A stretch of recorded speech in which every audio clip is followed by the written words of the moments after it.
அனைவருக்கும்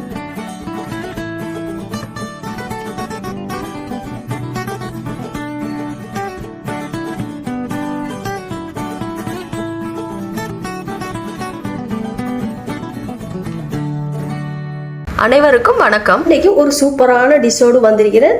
donut balls செய்து காட்ட போகிறேன். அதுக்கு அவசியமான பொருட்களை இன்றைக்கு நான் உங்களுக்கு காட்ட பொருளை ஒன்றொன்றையும் சேர்த்துக்கொள்ளும் போது நீங்கள் அவதானித்துக் கொள்ளுங்க. இனி வாங்க எப்படி செய்வதுன்னு பார்ப்போம். இனி டோனட் பால்ஸுக்கு முதலாவது செய்ய போகிறது, இந்த மாவு வந்து நம்ம கிளைய போகிறோம். முதலாவது வெதுவெதுப்பான பால் 250 ml எடுத்துருக்கோம், அதை இதுக்கு சேர்த்துருவோம். அடுத்தது சீனி 2 மேசைக்கரண்டி, ஈஸ் 2 கரண்டி, உப்பு 1/4 டீஸ்பூன்.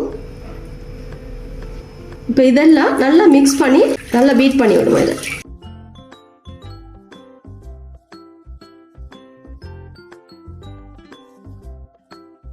அடுத்தது முட்டை உண்டு.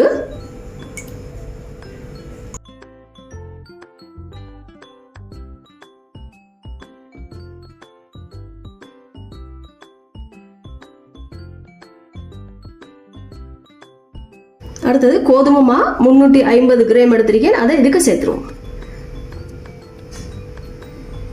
அதையும் நல்லா மிக்ஸ் பண்ணி எடுப்போம். அடுத்தது பட்டர் 2 மேசைக்கரண்டி எடுத்திருக்கோம், அதை இதுக்கு சேர்த்துருவோம். பட்டரையும் சேர்த்து நல்லா மிக்ஸ் பண்ணிடுங்க. அதுக்கு பிறகு கையால் நல்லா கிளஞ்சு எடுப்போம்.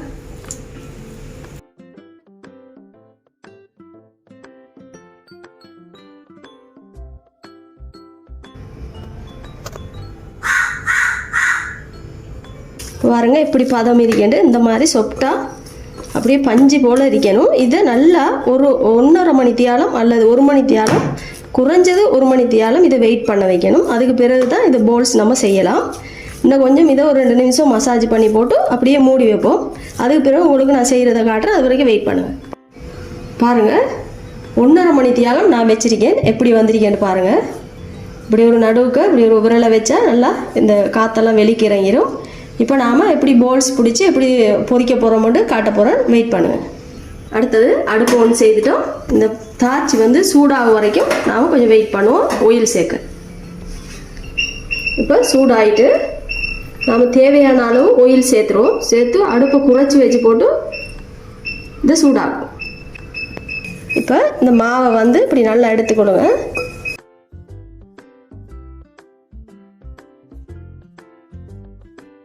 குட்டி குட்டி போலாக இப்படியே எடுக்க போகிறோம். இந்த அளவுக்கு நமக்கு தேவையான அளவு இப்படி உங்களுக்கு எந்த சைஸில் தேவையோ அந்த அளவில் நாம் எடுத்துக்கொள்ளணும். எடுத்துக்கொண்டு இப்படி எந்த அளவு தேவையோ அந்த அளவு நீங்கள் எடுத்துருங்க. ஒன்றொண்டா போட்டு வடிவாக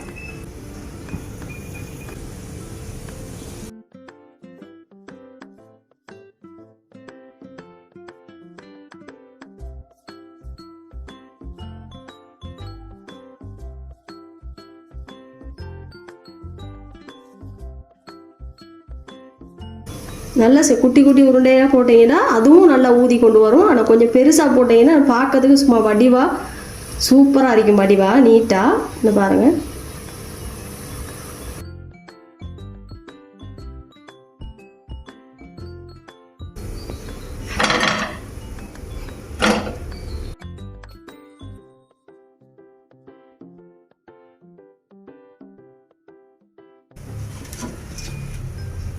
அடுத்தது ஒவ்வொரு போல்ஸை எடுத்து சுகர் சீனி எடுத்திருக்கேன், அதாவது பவுடர் சுகர் எடுத்திருக்கேன், அதை எடுத்து இதுக்கு தொட்டுருவோம். என்னுடைய டோனட் போல்ஸ் வந்து ஃபினிஷ் ஆகிட்டு எப்படி சூப்பராக இருக்கேன்னு பாருங்கள். இந்த மாதிரி நீங்கள் செய்து பார்க்கணும்னு நினச்சா நஸ்லா கிச்சனுக்கு போங்க. அங்கே விதவிதமான சாப்பாடு வகைகள் இருக்கு, தெரிவு செய்து சமைச்சு பாருங்கள். இனி நாளைய தினம் இதை விட சூப்பரான ஒரு டிஷ்ஷோடு உங்கள் முன் வந்து நிற்பேன். அது வரைக்கும் விடைபெற்றுக் கொள்ளான். நஸ்லானியாஸ். அஸ்ஸலாமு அலைக்கும்.